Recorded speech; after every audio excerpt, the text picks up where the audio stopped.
Jadi setan itu punya kelemahan. Kelemahan setan itu tidak dihiraukan, dicuekin. Sekarang gini, kalau kita punya anak, apapun dia minta, kita kasih, kita dengerin, kita lakukan. Lama-lama semua akan minta, betul? Macam-macam. Tapi kalau anak-anak itu minta apapun, kita diemin aja. Lama-lama dia diem sendiri, betul? Nah, setan itu juga punya kelemahan. Apa kelemahan setan? Jangan dihiraukan, cuekin aja.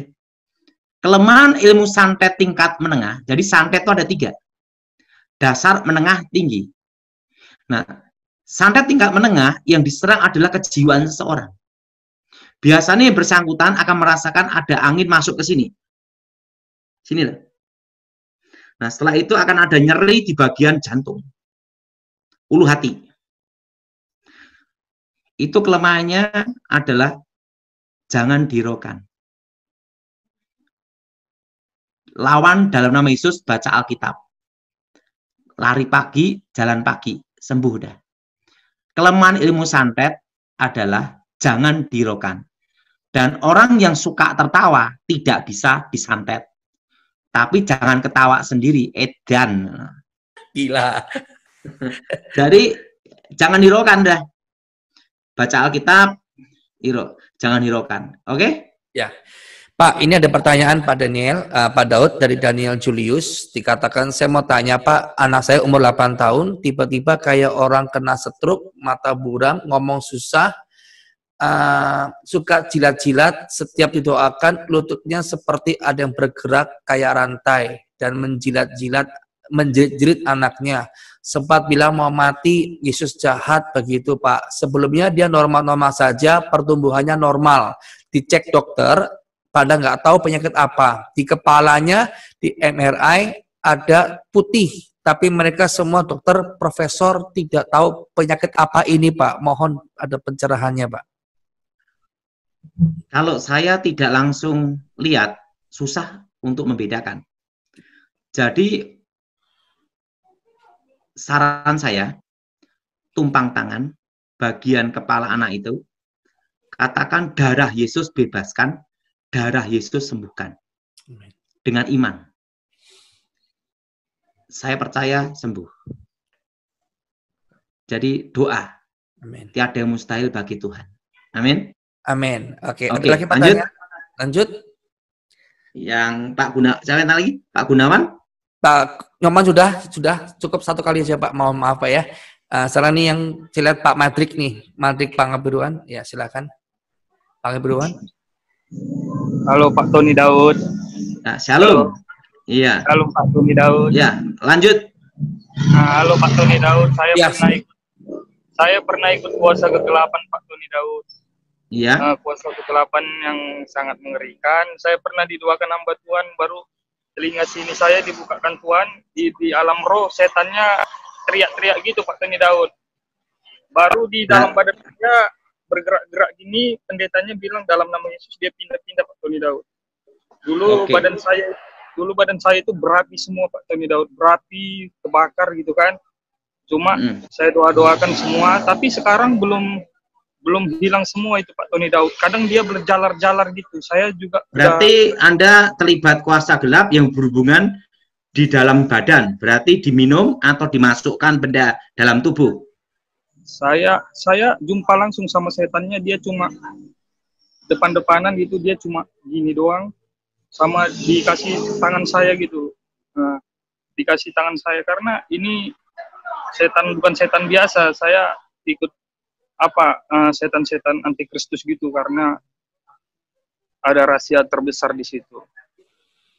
Tapi yang jelas kalau yang dialami Bapak itu kasus titisan. Berarti kakek nenek Bapak ada yang terlibat kuasa gelap itu.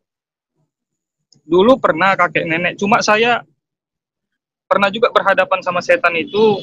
Dia menipu, setannya suruh saya ke gereja, setannya suruh saya bawa jiwa-jiwa. Tapi kan saya dikasih Tuhan Roh Kudus. Saya dikasih Roh Kudus bahwasanya membedakan roh Tuhan sama roh setan itu. Oke, ngerti. Sekarang saya beritahu itu solusinya. Berarti ada hubungan batin dengan roh. Itu namanya Iya. ikatan batin. Kalau di dalam bukan ikatan batin itu ada namanya bahasa setan. Nah, itu harus diputuskan dalam nama Yesus. Namanya doanya, ikutin saya ajarin cara doanya. Di dalam nama Tuhan Yesus, segala ikatan batin, roh jahat, kami putuskan, kami hancurkan dalam nama Yesus. Doa berapa hari, doa itu terus, nanti pasti lepas. Itu yang belum diputusin adalah ikatan batin. Iya. Iya, Pak. Oke. Oke. Lanjut ya. Mari saya akan buka dulu galerinya. Ada lagi yang mau bertanya, boleh angkat tangannya supaya saya bisa melihatnya. Yang belum Pak Niko Kristiawan, silakan. Shalom Pak Daud. Shalom. Lanjut. Saya mau cerita sedikit Pak Daud. Dulu saya pernah belajar bela diri, kemudian saya belajar tentang kanuragan Pak. Berarti kalau kanuragan itu biasanya tenaga dalam. Betul Pak, tenaga dalam dan kebal. Berarti. Singkat cerita saya sudah bertobat Pak. Saya sudah didoakan dengan hamba Tuhan dan saya pelayanan. Saya melakukan kehidupan seperti orang Kristen lainnya. Iya, Yang jadi pertanyaan saya, untuk saya itu seperti punya kepekaan batin Pak. Kalau saya bertemu dengan seseorang, tapi tidak semua ya Pak. Itu saya seperti diputarkan film tentang apa yang sedang terjadi terhadap orang itu. Dan kadang-kadang untuk seseorang yang mau hadapin bahaya, saya dapat firasat Pak. Dikasih vision saya Pak. Yang saya mau tanyakan sama Pak Daud, ini dari Tuhan atau bukan Pak? Atau dari masa lalu ya Pak? Gini, kalau itu dari setan, itu ada cirinya. Kalau dari setan, bisa dipergunakan setiap saat. Sesukanya. Beda dengan dari Tuhan. Kalau dari Tuhan, yaitu bertobat, lahir baru, dipenuhi Roh Kudus, namanya karunia membedakan roh. Tetapi itu tidak bisa digunakan sewaktu-waktu sesukanya. Kalau dari setan, digunakan setiap saat bisa. Itu bedanya. Ya. Dan yang kedua, Alkitab berkata dari buahnya lah kamu akan tahu.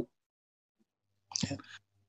Dan yang ketiga, kalau yang berhubungan dengan tenaga dalam, biasanya nanti setelah doa pelepasan, itu sering sakit bagian lambung.